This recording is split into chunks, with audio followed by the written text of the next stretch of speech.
Hello दोस्तों।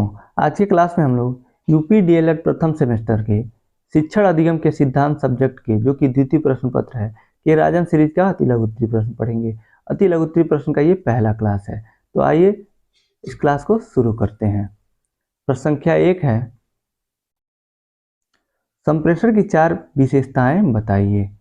ये प्रश्न 2023 में पूछा हुआ है। उत्तर, संप्रेषण एक उद्देश्यपूर्ण प्रक्रिया होती है। दूसरा है, संप्रेषण पारस्परिक समन्वय स्थापित करने की प्रक्रिया है।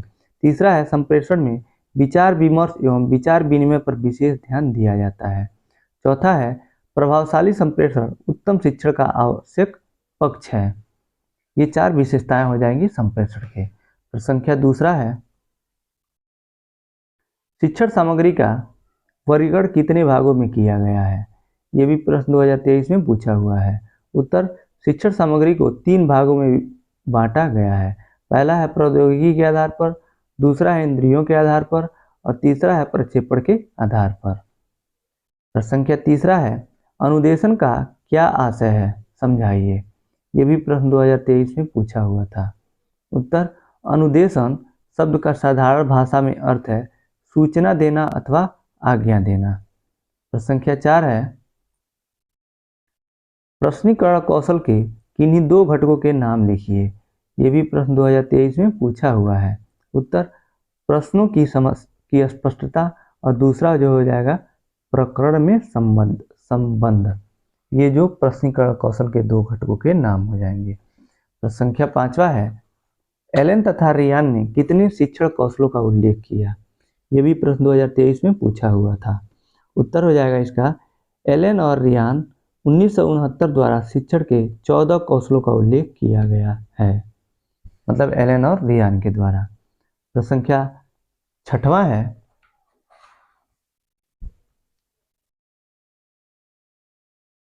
शिक्षक केंद्रित शिक्षण के 2 दोष लिखिए। उत्तर, शिक्षक सही उत्तर पर ध्यान केंद्रित नहीं करता है। दूसरा हो जाएगा, शिक्षक पाठ्यक्रम पूरा करने तक ही सीमित रहता है। इसके जो और भी दोष जो लिख सकते हैं आप, तीसरा लिख सकते हैं बच्चे का ज्ञान अस्थायी होता है और चौथा बच्चे का सर्वांगीण विकास नहीं होता है। जब शिक्षण कार्य शिक्षक केंद्रित होती है तब। वर्तमान में जो शिक्षण कार्य चल रही है वो बाल केंद्रित चल रही है। एनईपी 2020 में बाल केंद्रित शिक्षा का वर्णन है। प्रश्न संख्या 7 है, टीएलएम का पूरा नाम बताइए तथा इसका उपयोग बताइए। उत्तर, TLM teaching learning material TLM का फुल फॉर्म होता है। इसको हिंदी में इसका फुल फॉर्म हो जाएगा, हिंदी में लिखेंगे तो शिक्षण अधिगम सामग्री, इसका फुल फॉर्म। लेकिन यहाँ पे उपयोग भी पूछा हुआ है, तो उपयोग यहाँ नहीं दिया है राजन सीरीज में, तो आप उपयोग में लिख सकते हैं पहला, बच्चे के शिक्षण में समय की बचत होती है। टीएलएम की मदद से, जैसे स्मार्ट क्लास से हम किसी भी चीज़ को कम समय में बच्चों को प्रभावी तरीके से सिखा सकते हैं, यहाँ समय की बचत होती है। दूसरा लिख सकते हैं, ज्ञान अस्थायी होता है और स्मृति में अधिक समय तक रहती है। जब बच्चा टीचिंग लर्निंग मटेरियल से सीखता है, जैसे हो गया टीचिंग लर्निंग मटेरियल में आ जाएगा स्मार्ट क्लास आ जाएगा, और जो छोटे छोटे बॉक्स होते हैं गणित में वो भी आ जाएंगे। ऑडियो और विजुअल जो एड्स होते हैं वो भी आ जाएंगे, मतलब कि श्रव्य दृश्य सामग्री, ये सब आते हैं टीचिंग लर्निंग मटेरियल में। प्रश्न संख्या 8 है, शिक्षण की 2 विशेषताएं लिखिए। उत्तर, पहला है शिक्षण सुनियोजित होना चाहिए, दूसरा है शिक्षण प्रजातांत्रिक होना चाहिए। इसके ये शिक्षण के 2 विशेषताएं हैं। प्रश्न संख्या 9 है, डायट का पूरा नाम क्या है। उत्तर, डायट का पूरा नाम जिला शिक्षा एवं प्रशिक्षण संस्थान है। ये तो हिंदी में दिया है, लेकिन इंग्लिश में डायट DIET लिखते हैं, उसका फुल फॉर्म होता है district institution of education and training. और डायट का कार्य होता है, यहाँ भावी शिक्षकों और कार्यरत शिक्षकों को प्रशिक्षण दिया जाता है। भावी शिक्षक जो डीएलएड के प्रशिक्षु होते हैं वो कहे जाएंगे, क्योंकि वो अभी वो टीचर बने नहीं है, शिक्षक बने नहीं है, भावी मतलब होने वाले शिक्षक हैं, उन्हीं को ही भावी शिक्षक कहा जाता है। प्रश्न संख्या 10 है, एनपीआरसी प्रमुख को क्या कहते हैं। देखिए 11वां भी प्रश्न है, एनपीआरसी प्रमुख को क्या कहते हैं, तो इसका जो उत्तर दिया है 11 का, एनपीआरसी प्रमुख को संकुल प्रभारी कहते हैं। यहाँ तो सही उत्तर दिया है, लेकिन 10वां में एनपीआरसी का पूरा नाम दिया है, तो ये प्रश्न ही 10वां जो होगा एनपीआरसी का पूरा नाम ही पूछा होगा, क्योंकि दोनों प्रश्न सेम नहीं हो सकते। इसका आंसर जो दिया है पूरा नाम ही दिया है, तो प्रश्न संख्या जो 10वां है ये पूरा नाम पूछा होगा। एनपीआरसी का पूरा नाम होता है न्याय पंचायत संसाधन केंद्र। ये तो हिंदी में होता है, लेकिन हिंदी और इंग्लिश में एनपीआरसी का पूरा नाम लिखेंगे तो लिखेंगे न्याय पंचायत रिसोर्स सेंटर होता है। केवल जो संसाधन और केंद्र का जो इंग्लिश है बदलेगा, न्याय और पंचायत का सेम रहता है। प्रश्न संख्या 12 है, ग्राम शिक्षा समिति का अध्यक्ष कौन होता है? उत्तर, ग्राम शिक्षा समिति का अध्यक्ष ग्राम प्रधान होता है। प्रश्न संख्या 13 है, ग्राम शिक्षा समिति का सचिव कौन होता है? उत्तर, ग्राम शिक्षा समिति का सचिव प्रधानाध्यापक होता है। प्रधानाध्यापक जो स्कूल का, प्राइमरी स्कूल का होगा, वो ग्राम शिक्षा समिति का सचिव होगा। प्रश्न संख्या 14 है, राज्य शिक्षा संस्थान कहाँ है? उत्तर, राज्य शिक्षा संस्थान प्रयागराज, पूर्व नाम इलाहाबाद में है। प्रयागराज का जो पुराना नाम था वो इलाहाबाद था, वहीं पे राज्य शिक्षा संस्थान स्थित है। प्रश्न संख्या 15 है, राज्य विज्ञान शिक्षा संस्थान कहाँ है? उत्तर, राज्य विज्ञान शिक्षा संस्थान प्रयागराज में स्थित है। ये भी राज्य विज्ञान शिक्षा संस्थान और राज्य शिक्षा संस्थान ये दोनों प्रयागराज में है। प्रश्न संख्या 16 है, राज्य हिंदी संस्थान कहाँ है? उत्तर, राज्य हिंदी संस्थान वाराणसी में स्थित है। एक एक लाइन का ये है, आप याद रखेंगे। प्रश्न संख्या 17 है, शिक्षण के संज्ञानात्मक क्षेत्र का बालक की किन क्रियाओं से संबंध होता है? उत्तर, बालक के ज्ञान से। दूसरा है बोध या अधिग्रहण से। प्रश्न संख्या 18 है, शिक्षण की किन्हीं 4 नवीन विधाओं का नाम बताइए। उत्तर, पहला होगा बाल केंद्रित शिक्षण, दूसरा है उपचारात्मक शिक्षण और तीसरा है दक्षता आधारित शिक्षण और चौथा हो जाएगा सहगामी शिक्षण। ये 4 नवीन विधाएं हो जाएंगी शिक्षण की। प्रश्न संख्या 19 है, व्यक्तिक संप्रेषण के 2 लाभ बताइए। उत्तर, व्यक्तिक संप्रेषण के 2 लाभ हैं। पहला है ज्ञान प्राप्ति, दूसरा जो हो जाएगा उचित भाषा एवं उचित उच्चारण। प्रश्न संख्या 20 है, ज्ञात से अज्ञात की ओर शिक्षण सूत्र किस तथ्य पर आधारित है? उत्तर हो जाएगा इसका मनोवैज्ञानिक तथ्य पर। प्रश्न संख्या 21 है, निरीक्षण विधि का शिक्षण में क्या महत्व है? उत्तर, यह एक मनोवैज्ञानिक विधि है। इसके प्रयोग से छात्रों की ज्ञानेंद्रियों का विकास होता है निरीक्षण विधि से। प्रश्न संख्या 22 है, अन्वेषण विधि का अर्थ स्पष्ट कीजिए। अन्वेषण मतलब होता है खोज। इसका उत्तर है, अन्वेषण विधि से आशय शिक्षण की उस प्रविधि से है जिसमें बालक को स्वयं करने का अवसर मिलता है। प्रश्न संख्या 23 है, मॉन्टेसरी पद्धति क्या है? उत्तर, मारिया मॉन्टेसरी ने बालकों को कई वस्तुएं खेलने को देने की बात कही है, जिससे बालक खेल खेल में अनेक बातें सीख लेता है। इसी को मारिया मॉन्टेसरी पद्धति कहते हैं। ये मुख्यतः खेल पे आधारित होता है। प्रश्न संख्या 24 है, बेसिक शिक्षा पद्धति से आप क्या समझते हैं? उत्तर, बेसिक शिक्षा पद्धति गांधी जी की देन है। इन्होंने इसे बुनियादी शिक्षा का नाम दिया है। इस पद्धति में खेल के माध्यम से हस्तशिल्प शिक्षा को बढ़ावा देकर शिक्षा को जीविकोपार्जन से जोड़ने का कौशल बच्चों में विकसित करना है। इसी को बेसिक शिक्षा पद्धति कहा है गांधी जी ने। और इसका सहयोग किया, इन्होंने बताया है कि प्राइमरी स्कूलों में बच्चे को मातृभाषा में शिक्षा देनी चाहिए और उससे ऊपर जब बच्चे की शिक्षा ऐसी हो कि वो अपना जीविकोपार्जन कर सके, मतलब वो जॉब ले सके, अपनी जीविका खुद कमा सके। प्रश्न संख्या 25 है, सहभागी शिक्षण से क्या तात्पर्य है? उत्तर, जिस शिक्षण प्रक्रिया में छात्र का सहयोग प्राप्त करके उसे अनुभव कराया जाता है कि वह इस शिक्षण प्रक्रिया का महत्वपूर्ण अंग है, सहभागी शिक्षण कहलाता है। प्रश्न संख्या 26 है, बहुउद्देशीय शिक्षण अधिगम सामग्री किसे कहते हैं? उत्तर, ऐसी शिक्षण सामग्री जो विभिन्न उद्देश्यों की पूर्ति करती है बहुउद्देशीय सामग्री कहलाती है।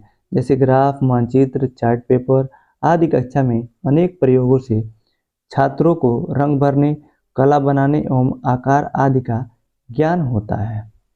प्रश्न संख्या 27 है, उत्तम शिक्षण अधिगम की कोई दो विशेषताएं लिखिए। उत्तर, बिना लागत से प्राप्त सामग्री। दूसरा हो विषयवार पाठ के अनुरूप सामग्री। प्रश्न संख्या 28 है, आंग्ल भाषा शिक्षण संस्थान कहाँ है। उत्तर, आंग्ल भाषा शिक्षण संस्थान प्रयागराज में स्थित है। अब देखेंगे सबसे ज़्यादा जो भी संस्थान है वो प्रयागराज में ही स्थित है शिक्षा से संबंधित। प्रश्न संख्या 29 है, उपचारात्मक शिक्षण किस प्रकार के बालकों के लिए उपयोगी है। उत्तर, शैक्षिक रूप से पिछड़े बालकों के लिए उपयोगी होता है। इसका उत्तर हो जाएगा शैक्षिक रूप से पिछड़े बालकों के लिए। उपचारात्मक शिक्षण कहते हैं कि बच्चे में कहाँ कमी रह गई उसको पता लगा के उसको दूर करते हुए दी गई शिक्षा को उपचारात्मक शिक्षण कहते हैं। तो जो बच्चा पिछड़ा हुआ होगा उसी में तो कमी होगा, उसी को पता लगाएंगे। तो इसका जो सही उत्तर होगा शैक्षिक रूप से पिछड़े बालक के लिए। प्रश्न संख्या 30 है, शिक्षण सूत्र क्या है। उत्तर, शिक्षण सूत्र वह है जिसके द्वारा शिक्षक छात्रों को प्रभावी ढंग से अस्थायी ज्ञान प्रदान करता है। रेमंड के अनुसार, अब शिक्षण सूत्र का रेमंड ने परिभाषा दिया था, क्या दिया था। शिक्षण सूत्र पथ प्रदर्शन करते हैं जिनमें सिद्धांत से व्यवहार में सहायता के लिए अपेक्षा की जाती है। देखिए दो तरह की चीज़ें हैं, एक तो आएगा शिक्षण सूत्र आएगा और दूसरा आएगा शिक्षण विधि आएगा या शिक्षण पद्धति आएगा। तो दोनों में बहुत माइनर डिफरेंस है, डिफरेंस तो बड़ा है लेकिन बच्चे समझ नहीं पाते हैं। शिक्षण सूत्र की जगह पे शिक्षण विधि लिख देते हैं या शिक्षण पद्धतियाँ लिख देते हैं, और शिक्षण पद्धति की जगह पे या शिक्षण विधि की जगह पे शिक्षण सूत्र लिख देते हैं।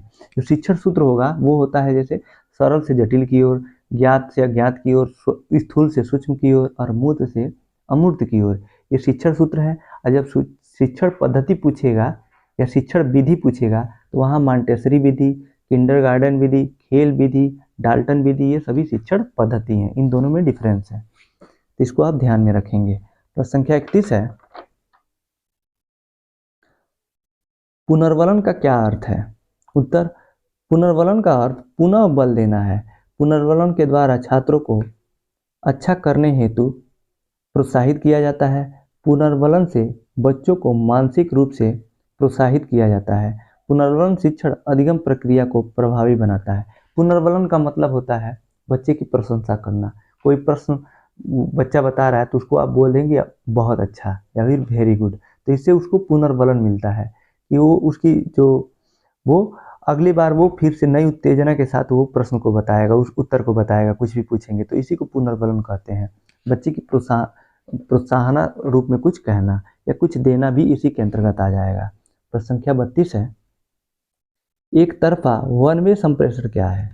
उत्तर, एक तरफा संप्रेषण में एक व्यक्ति अपने विचारों को दूसरे व्यक्ति तक पहुंचा देता है। यह प्रभावी संप्रेषण नहीं है। एक तरफा संप्रेषण होता है जिसमें कोई भी एक व्यक्ति बोलता है दूसरा चुपचाप सुनता है, वो दूसरा वाला नहीं बोलता है। जैसे शिक्षक केंद्रित शिक्षण होता है जिसमें व्याख्यान कौशल आ जाता है, जैसे टीचर क्लास में खड़ा होकर व्याख्या कर रहा है, बच्चे चुपचाप सुन रहे हैं, ये वन वे कम्युनिकेशन में आ जाएगा। देखिए नीचे दिया हुआ प्रेषक, प्रेषक मतलब बोलने वाला, और सूचना या संदेश को ऐसे भेज तीर के माध्यम से दिखाया है, ग्राही को भेजा जा रहा है और ग्राही की तरफ से तीर नहीं आ रहा है, मतलब ग्राही चुप है, और ये प्रभावी नहीं होता है वन वे कम्युनिकेशन। प्रश्न संख्या 33 है, प्रभावी संप्रेषण किसे कहते हैं। उत्तर, प्रभावी संप्रेषण में एक व्यक्ति अपने विचारों को दूसरे व्यक्ति तक पहुंचाता है और दूसरा व्यक्ति उसे समझ लेता है तथा उसी के अनुसार उसका जवाब देता है। यह संप्रेषण दो तरफा टू वे होता है, मतलब बोलने वाला बोलेगा तो दूसरा श्रोता पहले सुनेगा, फिर उसको समझ के फिर वो बोलेगा तो पहले वाला सुनेगा, प्रेषक सुनेगा। तो इसको देखिए प्रेषक के तरफ से तीर लगाया है और एक तीर ग्राही की तरफ से भी लगाया है, यानी दोनों तरफ से ये कम्युनिकेशन हो रहा है। तो इसका जो आप बना देंगे नीचे प्रेषक लिखेंगे, ये सूचना जा रहा है और उसका जवाब आ रहा है ग्राही की तरफ से, ऐसे आप बना देंगे। संख्या 34 है, अपूर्ण संप्रेषण एवं प्रभावी संप्रेषण में अंतर बताइए। उत्तर, अपूर्ण संप्रेषण एक तरफा होता है जबकि प्रभावी संप्रेषण दो तरफा होता है। इसमें दोनों पक्ष सक्रिय होते हैं, ग्राही और प्रेषक दोनों सक्रिय होते हैं दो तरफा में। प्रश्न संख्या 35 है, संप्रेषण संबंधी बाधाएं कौन कौन सी हैं? उत्तर, संप्रेषण संबंधी बाधाएं निम्नलिखित है। पहला है शिक्षक का उच्चारण स्पष्ट न होना, और दूसरा है बच्चों में रुचि का न होना, तीसरा शिक्षक का हाव भाव स्पष्ट न होना। ये सभी संप्रेषण की बाधाएं हैं। इन तीनों में कुछ भी होगा तो संप्रेषण प्रभावी नहीं होगा। प्रश्न संख्या 36 है, इस उद्यान में बालक पौधे, पाठशाला, बगीचा तथा शिक्षक माली होता है, यह कथन किसने व्यक्त किया? तो इसका उत्तर है, यह कथन फ्रेडरिक फ्रॉवेल ने व्यक्त किया। और फ्रेडरिक फ्रॉवेल ने किंडरगार्टन पद्धति दिया, किंडरगार्टन विधि दिया पढ़ाने का। तो ये उसमें भी तो यही कहा गया, मतलब बालक को पौधा, पाठशाला को बगीचा और शिक्षक को माली के रूप में कहा। तो संख्या 37 है, भाषा शिक्षण की प्रमुख दक्षताएं कौन कौन सी हैं? उत्तर, भाषा शिक्षण की मुख्य दक्षताएं निम्नलिखित है। पहला है सुनना, दूसरा है बोलना, तीसरा पढ़ना और चौथा लिखना। प्रश्न संख्या 38 है, शिक्षण से क्या तात्पर्य है, अथवा शिक्षण का अर्थ स्पष्ट कीजिए। उत्तर, शिक्षण का संक्षेप में अर्थ है ज्ञान प्रदान करना। नीचे दिया है, शिक्षक शिक्षण द्वारा छात्रों को ज्ञान प्रदान करता है जिससे छात्रों का सर्वांगीण विकास होता है, यही शिक्षण का अर्थ है। प्रश्न संख्या 39 है,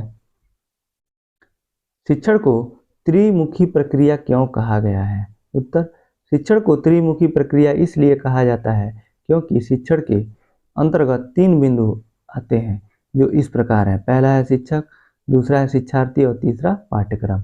ये प्रश्न पहले भी आ चुका है बहुविकल्पी प्रश्न में। प्रश्न संख्या 40 है, यह कथन किसका है? ज्ञान किसी देश के सुख व समृद्धि का आधार है।